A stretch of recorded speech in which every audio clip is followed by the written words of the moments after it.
बेफिकर ममता ना काहाकू डर अच्छी ना काहाकू भ्रुक्षेप अच्छी। जगन्नाथ धाम को नहीं समालोचना को डर नहीं कि महान जगन्नाथ संस्कृति प्रति सामान्यतम सम्मान भी नहीं। जगन्नाथ धामटा खूब गाয়ে লেগেছে না বলা হচ্ছে আমি নাকি নিম গাছে চুরি করেছি। আরে আমার বাড়িতে তো 4টে নিম গাছ আছে, কোনো দরকার জিজ্ঞেস করুন।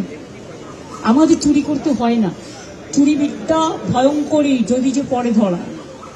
যারা চোর মাদার অফ থিপস আর সাউথ মোস্ট, চোরের মায়ের বড় গলা, চোর কি মায়ের জোরসে বলে। তুমি যদি হিন্দু ধর্মের সমর্থক হও তাহলে তুমি জগন্নাথ ধাম নিয়ে মমতা ব্যানার্জি নিম কাঠ চুরি করে জগন্নাথ ধাম করেছে, মমতা ব্যানার্জির এই অবস্থা হয়নি। ওটা নিয়ে এসছেন দৈত্যপতি, যে জায়গা থেকে বলছে সে জায়গা থেকে নয়। তাকে কাল ডাকা হয়েছিল, আমি শুনেছি। তিনি স্টেট বলে দিয়েছেন না তোমরা যেটা বলছো সেটা নয়, এটা আমি আমার নিজে অন্য জায়গা থেকে করেছি। अहंकार बुड़ी पश्चिमबंगर मुख्यमंत्री ममता बनर्जी पश्चिमबंगर जनसाधारण को संबर्धित करी दीघा मंदिर प्रतिष्ठा उत्सव में जोग देइथिबा श्रीमंदिर दैतापति निजोग संपादक वकिलाती करने सह बाड़ी एकाधिक निम्ब गछ थिबा कथा कही महान जगन्नाथ संस्कृति को सर्वसम्मुख में प्रयास करने को पश्चातपद करना पश्चिमबंग मुख्यमंत्री। खाली सेतिक नुहे ओडिशावासी आलू पठेबा रथ बेले पुलिस सहयोग एवं बात्या बेले मानविकता सहयोगर उदाहरण दे कोटी कोटी ओडिया प्रति हीन मान्यता टिप्पणी रखा भी पथई ना ममता। এত গায়ে লাগছে কেন? আমরা তো সবাই পুরীতে যাই, কই আমরা তো এই কোশ্চেন করি না? আমি তো পুরীতে গেলে আরএসএস বিক্ষোভ দেখায়, বিজেপি বিক্ষোভ দেখায়, ভুলে গেছেন? লজ্জা করে না? আর জগন্নাথ ধাম নিয়ে এত হিংসা। যখন আপনাদের আলুর টান পড়ে বাংলা যোগায়, আমি উড়িষ্যাকে ভালোবাসি। যখন আপনাদের সাইক্লোনে ইলেকট্রিসিটি সব ভেঙে যায়, সমস্ত রাস্তার পাইপগুলো ওয়্যারগুলো নষ্ট হয়ে যায়, আপনারা আমাদের ইঞ্জিনিয়ার চান আমাদেরও সাইক্লোন হয়, তা সত্ত্বেও আমরা কিন্তু পাঠাই। আমাদের বাংলার টুরিস্টরা সবচেয়ে বেশি যায় উড়িষ্যায়, জগন্নাথ দেবের উল্টো রথে বলুন, সোজা রথে বলুন, সারা বছর ধরে। তো আমরা যদি একটা জগন্নাথ ধাম করি, আপনাদের আপত্তি কি আছে? पश्चिमबंग दीघा जगन्नाथ मंदिर को जगन्नाथ धाम बोली अभिहित न करने को देशव्यापी विरोध करे भी जिद्रु ओहरी ना ममता। बरं विरोध को खातिर न करी दीघा मंदिर आगरे जगन्नाथ धाम बोली लेखा जाइतिबा अस्थायी साइनेज और सेल्फी पॉइंट हटाई सेठारे लगाई स्थायी साइनेज।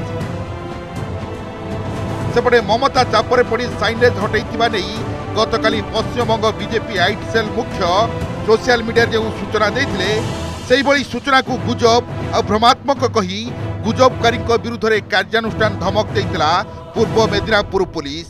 ए सबु घटना सामना को आसिबा परे जगन्नाथ संस्कृति प्रति ममता सरकार एक योजनाबद्ध षड्यंत्र से कथा स्पष्ट होबार लागिछि, जहाकू दलमत निर्विशेष विरोध करिसेंती ओडिशार शासक और विरोधी दलर नेता।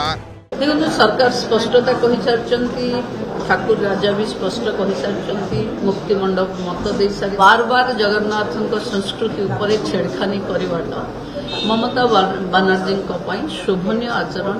मंदिर तैयारी कले कहीं रागी ना आम सेमती भी रागी नौ से गोटे नन एंटिटी आम से जो क्लेमटा कर धाम करदे सेटा को आम कर जगन्नाथ समर्पणर देवता पाखे जे पुरी जगन्नाथ मंदिर प्रतिष्ठाता इंद्रद्युम्न से बर मांगे हाथ जोड़ी कहे प्रभु मो वंशर कहीं न रो कई जन क्लेम न कर मो पूर्वज मंदिर करते ये तो निजे धाम प्रतिष्ठाता बोली निजको दाबी कले। श्रीक्षेत्र जगन्नाथ धाम है चारि धाम रु गोटे धाम, तेणु चारि धाम बिना आउ 5 धाम करा जाई पारिबो नाही। जीए करूची भूल करूची, तेणु या उपरे कोनोसी कथा आलोचना करबा कथा नु। एपटे गतकाली पुरी गजपति महाराज मुक्तिमंडप पंडित सभार विरोध पर दीघा को धाम कहवा विरुद्ध में मुह खोली उत्तराखंड बैद्रीनाथ पीठर शंकराचार्य अभिमुक्तेश्वरानंद सरस्वती।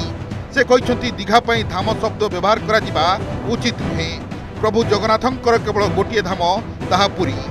एपटे विवाद थमिबा बदल में बढ़ुथिबारु एहार समाधान लगी प्रधानमंत्री को चिठी लिखि उपयुक्त पदक्षेप ग्रहण पई अनुरोध करिसेंती।